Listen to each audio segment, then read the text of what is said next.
ডাকসুকে কেন্দ্র করে একটি গোষ্ঠী এই ধরনের স্যাবোটাজ তৈরি করে সেই পরিকল্পিতভাবে ছাত্রদলের উপর দায়ভার চাপিয়ে দেওয়ার একটি ষড়যন্ত্র করছে বলে আমাদের কাছে মনে হচ্ছে। এবং আমরা দেখেছি যে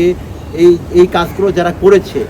তাদের কিন্তু ছাত্রলীগের শীর্ষ নেতৃত্বের সাথে তাদের ছবি ইতিমধ্যে সামাজিক যোগাযোগ মাধ্যমে প্রকাশ হয়েছে। তা থেকে সুস্পষ্টভাবে বলা যায় যে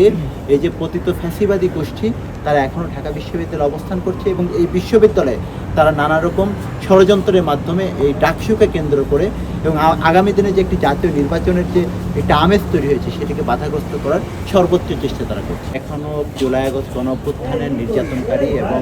বিগত দিনে সাধারণ গেস্ট রুম গণরুমে সাধারণ শিক্ষার্থীদের যারা নির্যাতনকারী ছিল